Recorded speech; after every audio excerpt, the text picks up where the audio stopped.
like this probably goes without saying, but just in case somebody doesn't understand, why would dissent, why would protesters or dissidents might want to avoid the Chinese internet? Why do you make that distinction? I'm not totally following your question. You mean they try to avoid the Chinese internet in what way? Well, yeah, because of the amount of surveillance and control the Chinese Communist Party has over the internet. Dissent might be a little more survivable if you do it offline. So like, house Christians aren't going to post about their upcoming Bible study on WeChat. Yeah, and they're not going to go on Facebook and say, let's organize a mass protest. Because they first can't. of all, it's not on. Yeah. No Facebook. They don't have Facebook, but yeah. Right. Well, I say no. Yeah, that's a great point. It's the targeted censorship and repression of these communities of faith is such that not only is it really high risk to do something like that because it can lead directly to arrest, but it's also not very effective. If you put a post out, a public post out that we should all get together to go worship at such and such place, forget for a moment whether police are going to show up at that place and arrest everybody. It'll get censored so quickly that people might not even see the message in the first place. So it's not a very effective way of disseminating your sort of call to worship together. But yeah, I mean, it leads to a situation where people have to go underground and sort of in semi-private or private ways to communicate information about their faith community. And so from our perspective, that's one of the reasons why we know we're only capturing a tiny picture of these, and we're just trying to share them with readers in order to give a sense of what else is going on. But we don't claim that this is representative of the numbers. As my colleague Sarah Cook, we actually interviewed recently for BGMI. Previously, she had done a report on different communities of faith in China and how there's actually many believers in China in different communities, and they still practice their faith despite restrictions. And we know from research like that there's actually a huge number of people, millions, tens of millions of people, who, despite restrictions on their faith, continue to try to practice it in different ways. So yeah, the windows into those actions that we're capturing are just a small sample. Do you have a sense of how people are able to organize sort of these larger movements without the internet? So the movements that we've captured so far have included the internet, and actually the internet played a really key part, but in a way that maybe is not very obvious. So they weren't necessarily organized explicitly through the internet. So I know this isn't really your question, Chris, but if you don't mind me sort of turning this into a quick blurb about movements for a moment, because I think this is interesting. We have recorded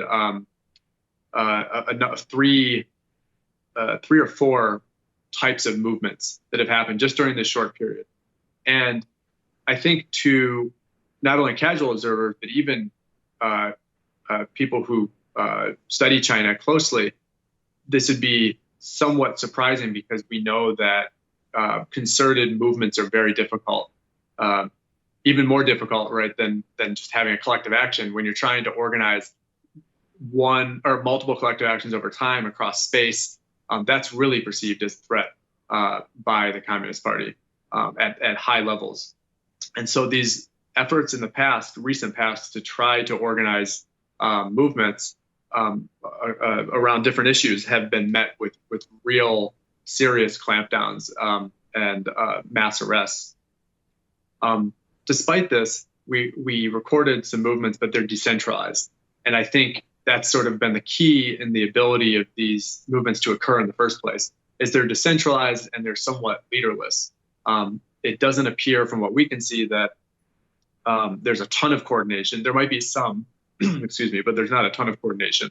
So one example of this that we noted in our analysis was the real name complaint movement.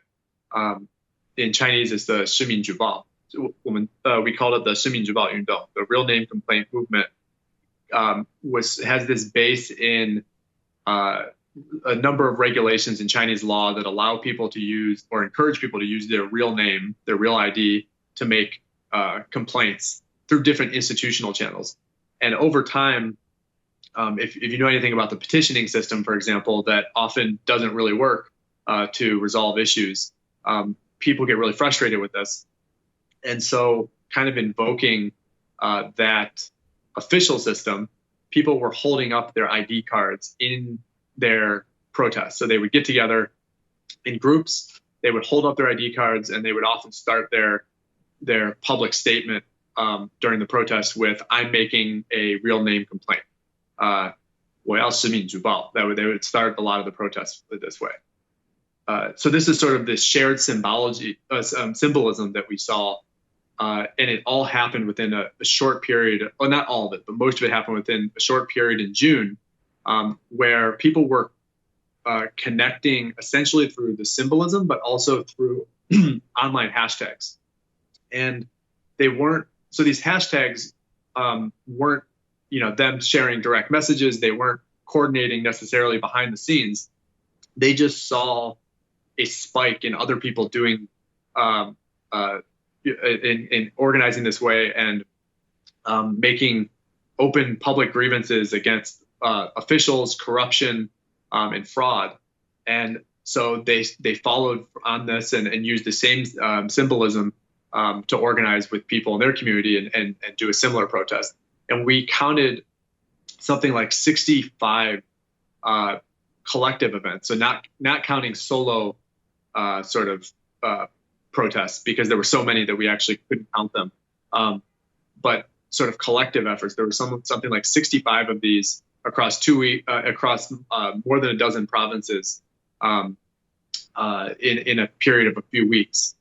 And so this is from different angles of what a movement is. This is a movement that occurred in China and didn't lead. Well, it led to some repression, but it didn't lead, and it couldn't lead to sort of a concerted effort to go after leadership, because there was no leadership. I mean, so it's very interesting that maybe in part because of the restrictions on protests in China, it's led to these cases where the movements that are happening on a more regular basis tend to be, they take this sort of form where people are sort of studying one another and they're creating a movement in this less coordinated way. So it's like the ice bucket challenge of protest movements, like just in the sense that like it's kind of spreading, but not any particular person is responsible. Or the Tide Pod challenge. Oh, okay. Well, well, maybe Tide Pod challenge is more apt because there are serious risks associated with protesting in China. Well,